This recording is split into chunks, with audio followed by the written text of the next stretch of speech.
Oh, yun yung sa bata na umiyak na lang siya.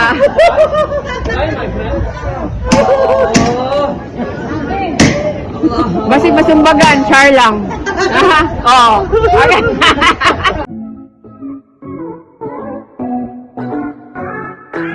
Mr. Manny Pacquiao at asawang si Jinky Pacquiao lumipad pa Istanbul, Turkey para umattend ng International Boxing Association plus Business Forum. Nakakatuwa dahil talaga namang sikat na sikat si Mr. Manny Pacquiao at hindi pwedeng hindi maimbitahan sa mga ganitong klase ng okasyon kasama ang kanyang asawa.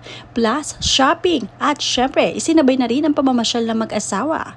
Panoorin at kung hindi pa nakasubscribe, don't forget to click subscribe and hit the notification bell to keep you updated.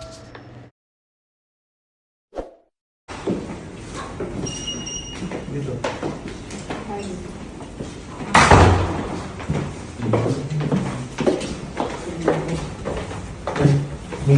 Ano yun? Siyempre, hindi rin mawawala ang mga kasama ni Mr. Manny Pacquiao at Jinky Pacquiao ng mga alalay. Kaya naman, all free ang mga ito at siyempre sagot ng mag-asawang Pacquiao. Marami nga ang natutuwa sa mag-asawa. Ang sabi nga dito, "This is what I want to see, Manny being happy and out of politics." Mula yan kay Anastasia Larita. At siyempre, nakaka-focus nga itong si Manny Pacquiao ngayon sa kanyang boxing career. Kahit na siya ay may edad na, ay talaga namang active na active pa rin at sinusuportahan siya ng asawa na si Jinky.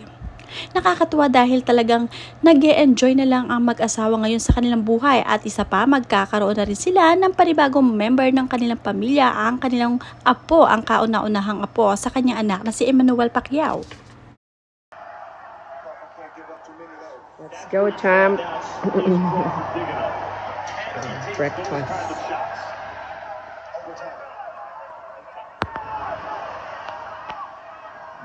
Di naman manumbag kay Canelo. Wait naman ako eh. Naanad man kasi imong kuang good. Naanad ka sa imong kasama ba si Manny Pacquiao. Nadaghan mo ng bag. Kulangan makuha ng ilang mga sumbag. Uy, sama na. Naanad ka. Combination ba? Naku. Isa-isa lang man good kay Canelo. Sama na uy. Mga tao, nag-ano na.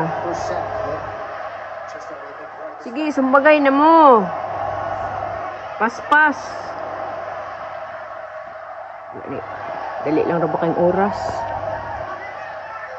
Agoy. Manny Pacquiao pa to. Grabing combination na unta. Nasanay ka kasi sa kay Manny Pacquiao na Oh yes. marami sumuntok. Dapat ganyan. At matapos nga ang kanilang seminar sa boxing, ay agad namang namasyal ang mag-asawang Pacquiao at tinikman ang talagang napaka-famous na ice cream na hindi agad ibinibigay ng vendor. Kaya naman sabi ni Jinky Pacquiao, ibigay mo na yan at baka masunto ka pa ng ating boxing champion. Nakakatuwa. At sabi nga ng mga netizens, what if Manny give you an unexpected blow? Kaya naman agad ibinigay sa kanya ang ice cream na kanyang binili dahil natatakot at si Manny Pacquiao nga ang kanyang customer.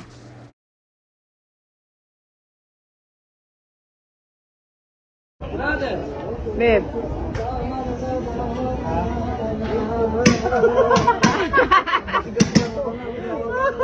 Oo, yun yung sa bata na umiyak na lang siya.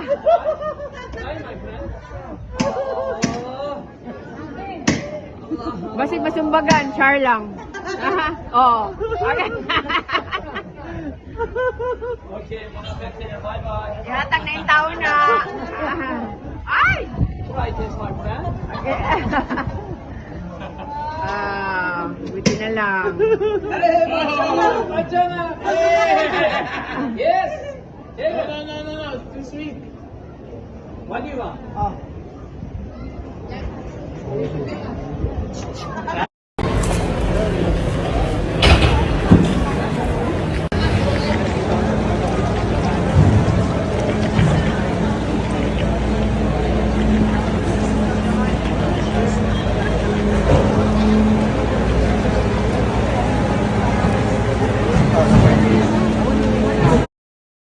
Marami nga ang nagsasabi na enjoy your vacation adventure in Turkey, Istanbul.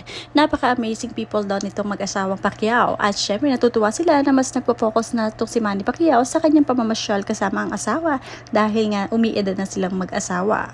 Marami namang humahanga kay Miss Jinky dahil nga sa kanyang mga OOTD. Nakakatuwa dahil napakaganda ng mga suot ni Jinky. Sabi nga dito ni Glaceria, wow, ganda mo Ma'am Jinky. You can do or buy anything you want kasi pinaghirapan at dugot pawis ni Senator Manny Pacquiao ang lahat. Hindi gaya ng mga kurakot ng mga government official pa man ding tinagurian. Ito lang yung super rich na hindi ka makakaramdam ng kahit na anong inggit kasi talagang literal dugo at pawis ang isinakripisyo ni Pacman para maabot nila ang kanilang mga pangarap kasama ang mga bata.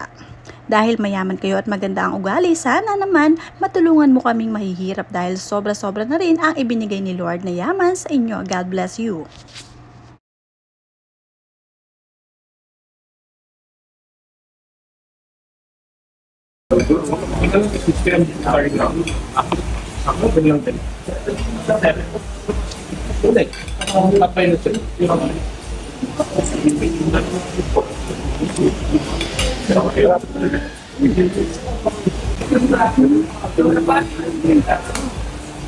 Meron ng mga makakita na iba. Hindi naman marami pa. Maganda video mo, sinishare din ng mga pamilya. Sinishare din lang. Makita. Sa lahat ng lakad ni Mr. Manny Pacquiao, nariyan ang kanyang asawa, kasama hindi pwedeng maiwan ang kanyang nag-iisang misis na napakaganda na si Miss Jinky. O dati ang daming bashers ni Jinky Pacquiao tuwing magpo-post ngayon na booking ang mga anak ng contractor at mga buwaya, nagtisitahimikan sila. So sino ngayon ang may right mag-flex? Syempre si Jinky Pacquiao lamang dahil nga talagang ang pera nila ay nanggaling sa talagang pinaghirapan nila. At mula naman sa mga tagahanga pa na nagkukomento, ang family ni Manny Pacquiao ang may karapatan na mag-flex ng kung anong mayroon sila kasi pinaghirapan ni Manny Pacquiao ang lahat. Kaya sila yumaman.